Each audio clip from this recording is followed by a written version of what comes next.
From the Fox Studios in downtown Panama City, it's News View with Lee Sullivan. Let's talk about your endangered freedoms, news and views with an attitude. Because this bag is where we're going to put Georgia this year. Hey, good evening. It's News View. I'm Lee Sullivan, visiting with Ron Hart, syndicated columnist, author, and Fox News View contributor. When he sojourns down towards the Rosemary Beach area, he is usually kind enough to allow me some time, and I appreciate that. I get an opportunity to keep track of him on CNN, USA Today, and all the rest of those things, and that's sort of a big deal for me. Crime Stoppers? Yeah. Yeah. Well, Penn State. Exactly. State Penn. Yeah, my family got a police radio, so they just keep up with relatives. Entertains the family. So, this might come as a shock to people that President Obama didn't come on News View, but he did go on The View. He did, yeah. He went on The View, I guess. He's been doing prime time at night. He was on like every 3 weeks. You know, when he was first president, he was on every night. So now his rating Talking about retarded people and bowling and stuff like that. Well, he's apparently not done well because he's doing daytime TV now, so he's been relegated to do that. But, you know, The View, I mean, if he can get a word in edgewise, he can maybe solve the Mideast situation. So, yeah, I don't know. This guy craves attention. This is the first time a sitting president's, done The View. But not the first time Barbara Walters has been done by a sitting president, probably. But who knows? I don't know. Who knows? Barbara.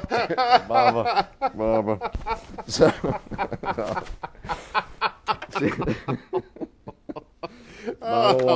Oh man, good. They're good. Hasselhoff's the only conservative on there. She's the only one who tasked him with a tough question. She asked him, about the jobs he says he's saved or created, the only jobs he's worried about saving, created now is his own. He and Biden's. November is going to be pretty tough for these guys. They need to use those cameras at the bottom of the Gulf to kind of watch their poll numbers right now because they're really low. He thinks he'll bring it back. I don't think he will. He's doing the absolute wrong thing on everything on the economy.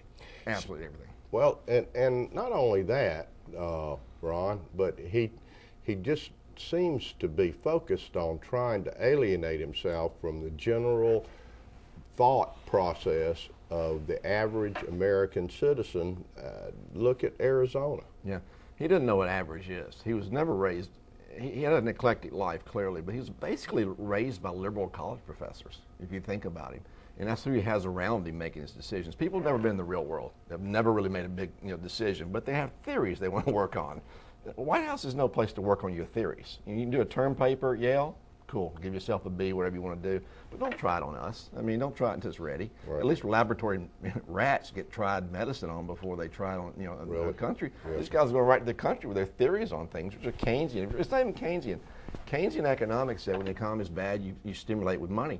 And when it's bad, and when it's good, you save money. They don't do the latter. They want the easy way out on everything. So he's basically done, and the fact that he's got the checkbook of this country is like dropping Roman Polanski off at a Jonas Brothers concert. I mean, it's just not a good idea. And they're trying to spend money like it's Katrina, and they're ransacking and looting the Treasury because they know in November the police are coming. And they know they don't have just a certain amount of time to do this. Well, but and the other point is, Arizona does something that is reactionary to the reality of where they are. Right. Violence, death, something that is a federal government's responsibility that they have abdicated. Then once Arizona tries to pick it up, then they sue Arizona to keep Arizona from picking it up. Right. And then President Obama says he's going to send 1,200 National Guard troops, but what they're going to do is answer the phone. Yeah, it can be desk jobs. His hope there, I think, is because he's so well liked internationally, Obama is, his gravitas is so big. He thinks that, the 1,200 desk jobs down there, that when the Mexicans cross the border, they'll come check in at the office, sign the guest register. I don't know what he's thinking. I mean, he just, I can't believe the people around him are that deaf. Now, look, this immigration I don't issue. think so, Ron. I think they're arrogant. Yeah, they're arrogant, and they may be hopefully not smarter than we think they are. But the Hispanic vote's big, and they've skewed Democrat for a while. I think he's trying to get more of them.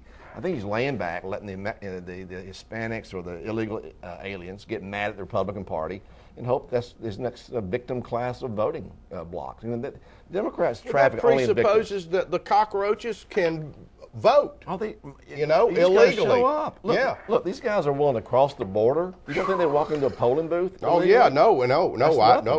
Yeah. So I would hate to see a precinct. I mean, Al Franklin. If the dead can vote, why not illegal immigrants? Chicago politics. That's exactly where he learned his politics. You're exactly right. And Al Franken, he won the race, up in Minnesota because he went into really rough districts where he knew he could get them to put votes on the table for him, and he manufactured votes. I'm almost certain Al Franken didn't win that race up there. I really, Tammany Hall. Yeah, he basically went into the very tough districts where there were Democratic strongholds and said, "Are you sure I only got 875 votes?" Next day he's got 950, and he just kept doing that, and then just kept staying around, and that's how that's how they do things. Acorn was an operative or a branch of the Obama administration. He was their lawyer. They're gone now.